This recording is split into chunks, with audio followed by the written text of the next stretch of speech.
দেশকে ৪টি প্রদেশে ভাগ করার সুপারিশ করেছে জনপ্রশাসন সংস্কার কমিশন। এছাড়া রাজধানী মহানগর সরকার বা ক্যাপিটাল সিটি গভর্নমেন্ট গঠনের সুপারিশ রয়েছে এই রিপোর্টে। প্রতিবেদন গ্রহণ করে প্রধান উপদেষ্টা ডক্টর মোহাম্মদ ইউনূস বলেছেন, সংস্কার কমিশনের রিপোর্ট জনগণ এবং রাজনৈতিক দলের হাতে দেওয়া হবে, যাতে তারা একমত হতে পারেন। বিস্তারিত সাইরাস মাহমুদের রিপোর্টে। গত ৮ আগস্ট অন্তর্বর্তী সরকার গঠনের পর রাষ্ট্রের বিভিন্ন খাতের সংস্কারের জন্য ৬টি কমিশন গঠন করে সরকার।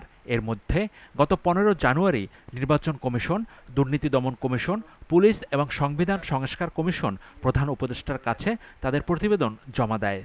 আর বুধবার জমা দিল জনপ্রশাসন এবং বিচার বিভাগ সংস্কার কমিশন। এ সময় প্রধান উপদেষ্টা ডক্টর মোহাম্মদ ইউনূস বলেন, সংস্কার কমিশনের রিপোর্ট জনগণের এবং রাজনৈতিক দলের হাতে দেয়া হবে। আমরা এখন সংস্কার কমিশনের রিপোর্ট হিসেবে জনগণের হাতে দিয়ে দেব এবং রাজনৈতিক দলের হাতে দিয়ে দেব, সিভিল সোসাইটি অর্গানাইজেশনের কাছে দিয়ে দেব, যাতে করে তারা একমত হতে পারে যে এগুলো করে ফেলা ভালো।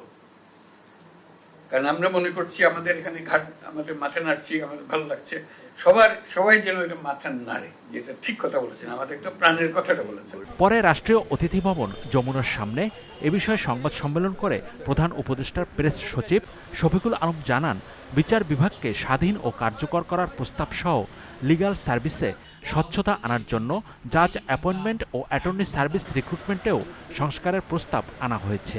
বলা হচ্ছে যে এটা একটা স্থায়ী একটা অ্যাটর্নি সার্ভিস, মানে জাস্ট লাইক বিসিএস এর যেরকম রিক্রুটমেন্ট হয় সেভাবে হবে। স্বতন্ত্র তদন্ত সংস্থার কথা ওনারা বলেছেন। আপনারা জানেন যে বাংলাদেশে যে ক্রাইম যেগুলো হয় সেগুলো সাধারণত পুলিশ তদন্ত করে। তো অনেক ক্ষেত্রে দেখা যায় পুলিশকে তো পলিটিক্যাল গভর্নমেন্টগুলো ইউজ করে। জাতীয় নির্বাচন প্রসঙ্গে শফিকুল আলম জানান, জুলাই সনদের ভিত্তিতেই নির্বাচনের দিনক্ষণ নির্ধারণ করা হবে। এই ঐক্যমত যেটা হবে, কনসেনসাসে যেটা রিচ হবে, সেটাই সবাই সাইন করবেন পলিটিক্যাল পার্টিগুলো, এবং সাইন করার পরে যেটা দাঁড়াবে সেটাই হবে জুলাই চার্টার।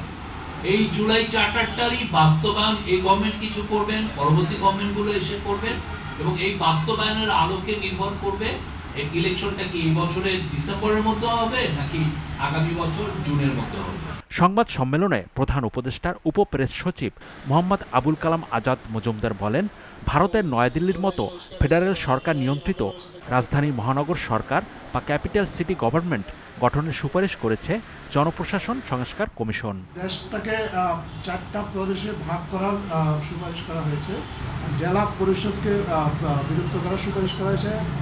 গ্রেটার ঢাকা এবং নারায়ণগঞ্জকে নিয়ে ক্যাপিটাল সিটি গভর্নমেন্ট করার একটা সুপারিশ আমাদের জনপ্রশাসন কমিশনের পক্ষ থেকে করা হয়েছে। কুমিল্লা ও ফরিদপুরকে বিভাগ করার সুপারিশও করা হয়েছে বলে জানান প্রধান উপদেষ্টার উপ প্রেস সচিব।